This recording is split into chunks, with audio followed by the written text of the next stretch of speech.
Hello, guys.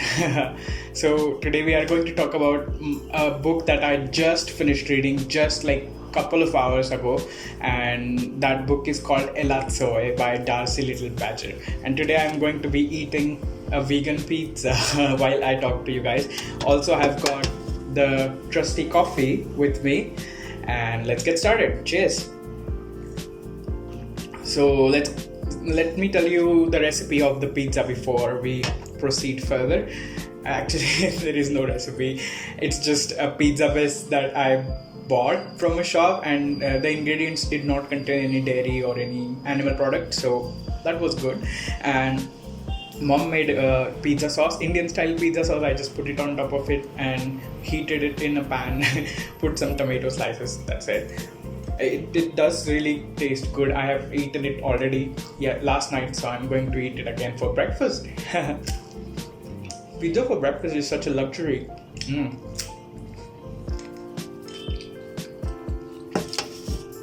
Okay, let's talk about the book. This book is about a teenager called Elatsoe or Ellie. She is Lipan Apache. Lipan Apache people are Native Americans who are native to, I think, southern United States and northern Mexico. And it's a very good book because I got to learn so much about their culture. And the book is set on a premise, I don't know how to pronounce that word. So the book is set in a world, in an America that is kind of like a real America, but also where the mythological creatures and folklore creatures and all the supernatural things are real. Like, people can summon ghosts, wake up the dead, and it's normal for them. Ellie is a great granddaughter of this really brave woman who is always called the sixth grade. She's her sixth grade grandmother, and from her, the art of raising the dead or calling the spirits has been passed down from her to her daughter, from the eldest daughter.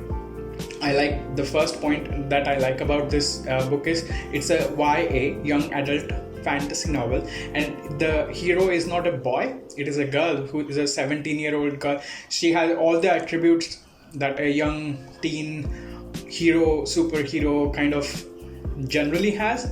Like, she is brave, she is compassionate, a moral person. She has a very good friend called Jay. Actually, there is another point that I like here. They are just friends. They are not going to end up together. Let me tell you first that. And that's also kind of a relief because the author didn't really try to put them together, put their heads together. She actually, the author Darcy Little Badger, I think she identifies as asexual and aromantic, and she has written this novel where Elatsoe or Ellie is a character who is also asexual and aromantic. And it's very normal. They haven't made a big deal about it. And I like that part a lot. Very good representation, own voices. Representation is very important because she is somebody who has experienced it in real life, being of that orientation, and she can write about it very well, and you can understand that aspect of the character very well because she's one of the people who can write about it very from her own experience, first-hand experience, and very well. And she does write very well about it. I mean, she hasn't explicitly written a lot about it. The focus of the novel is more on the suspense or thriller part of it. So it's a mystery and suspense about Ellie's cousin who has been killed in a car accident, but somehow before he leaves this earth, her cousin comes into her dream, Ellie's dream, and tells her that he has been murdered by this bad man, and he asks her to protect her family, his family, the cousin's family. He's a very young baby toddler boy, and his wife. Ellie feels a lot for her family. In this whole novel, it's really amazing how people always cherish their family and they are willing to do anything for their families. It's very, very beautifully explained in this novel. And it is very wholesome. This novel is very wholesome. It is not very high fantasy, or it is not very like sinister or anything. There is tragedy, there is death in this. Trevor does die, but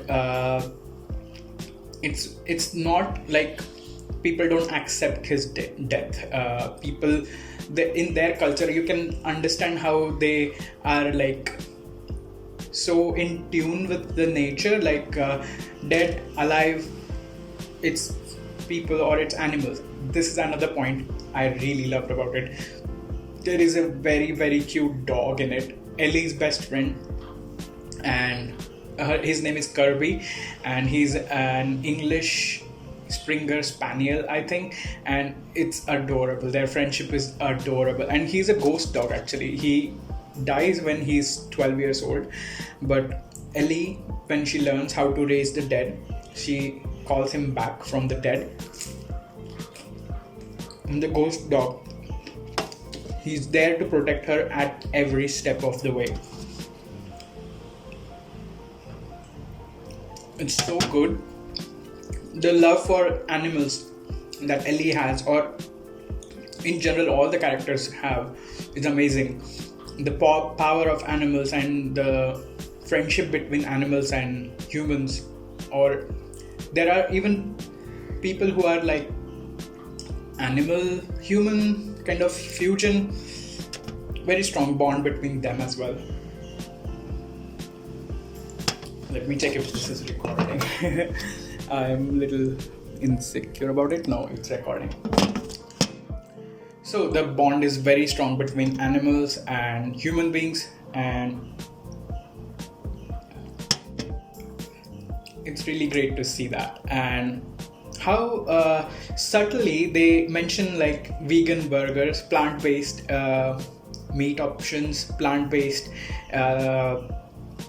tacos and stuff like that. It's really nice to know that they are just normalizing it. They haven't done any big deal out of it. It's just that the characters are eating tacos made with plant-based vegetarian vegan meat. They love animals, they don't eat them. It's as simple as that. Really good. So she goes to where her cousin used to live, where he died, and she goes through a lot of up and downs, and it's kind of like she wants to become a private investigator, I think, in the future. She's 17 and she's thinking about going to a university, learning, or and then going into business like a private investigator, and she's very talented at that.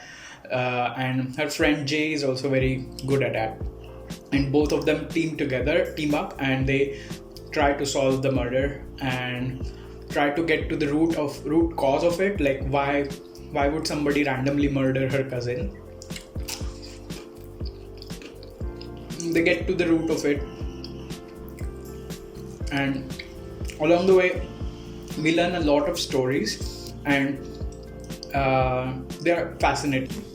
The memory card got really full, so I had to delete a bunch of clips. Anyway, getting back to what I was saying is they go through a lot of ups and downs while solving the mystery, and they meet a lot of characters along the way and hear a lot of stories of their ancestors, and it's really amazing. she's very fierce in defending or protecting her family at the same time. When she's compassionate, she's also very strong. She is very strong. Her powers, which have been passed through generations, and she was so focused on helping them and protecting them. And I liked the way the character was written in this book, and I think everybody should give this book a try. Not everybody, maybe some people might not be into young adult books or books written for younger audiences, but I think this is a very wholesome and this is a nice book to get you out of a reading slump, because let me tell you, I have been in such a massive reading slump that I really needed this. Also, the audiobook is really good. I forgot the name of the narrator. I think it's something Austin. Sorry, I will just put it somewhere.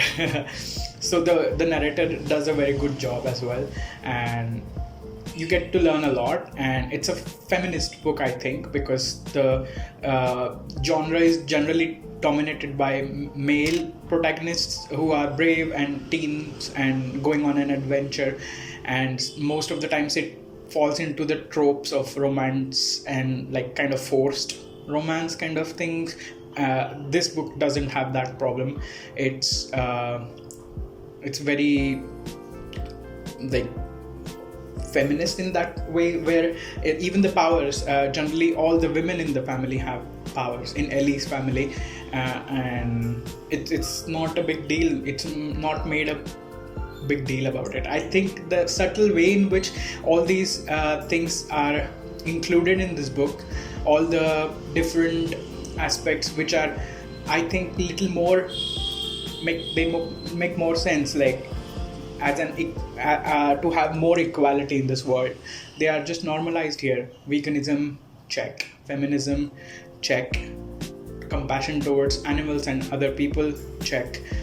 Asexual and aromantic representation, check.